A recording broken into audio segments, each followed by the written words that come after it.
Hi my dear சகா சகீஸ், அனைவருக்கும் அடியனின் அன்பு வணக்கம். ஒரு சின்ன இன்ஃபர்மேஷன் சொல்லலான்னு வந்தேன். இது இன்ஃபர்மேஷன் எடுத்துக்கோங்க, இல்லை அட்வைஸ்னு எடுத்துக்கோங்க, இல்லை எதார்த்தம்னு எடுத்துக்கோங்க. ஆனால் சொல்ல வேண்டியது என் கடமை, சொல்லிடுறேன். கேட்க வேண்டியது கேட்காம போகிறதும் விருப்பம். ஓகே.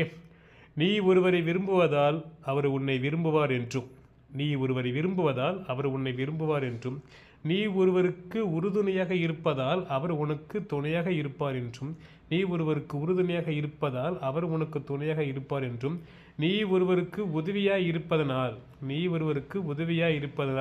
பின்னாளில் உனக்கு உதவியாக இருப்பார் என்றும், பின்னாளில் அவர் உனக்கு உதவியாக இருப்பார் என்றும் எப்போதும் நம்பி இருந்துவிடாதே. எப்போதும் நம்பி இருந்துவிடாதே. உன்னை புரிந்து கொண்டு உன்னை நாடும் உறவுகள் கிடைப்பது வரம். உன்னை புரிந்து கொண்டு உன்னை நாடும் உறவுகள் கிடைப்பது வரம். என் நண்பன் எனக்காக பண்ணான், அவனுக்காக நான் பண்ணுவேன்டா அப்படின்னு ஒருத்தன் வந்தான்னு வச்சுக்கோயேன், அவனை தூக்கி வச்சு கொண்டாடலாம். என் ஃப்ரெண்டு எனக்காக பண்ணான், அவனுக்காக நான் பண்ணுவேன் அப்படின்னு சொல்கிறது அப்ரிஷியேட் பண்ணலாம். அதை வச்சு கொண்டாடுங்க, அதில் எந்த பிரச்சனையும் கிடையாது. ஆனால் அவங்க வரலன்னு எப்போவும் திண்டாடாதீங்க. அவங்க நான் அவ்வளோ பண்ணேன், எனக்காக வந்து நிற்கலை அப்படின்லாம் யோசிக்காதீங்க.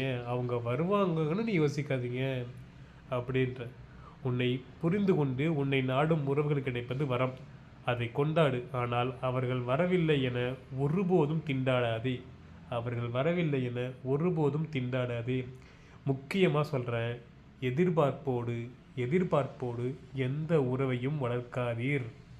எதிர்பார்ப்போடு எந்த உறவையும் வளர்க்காதே.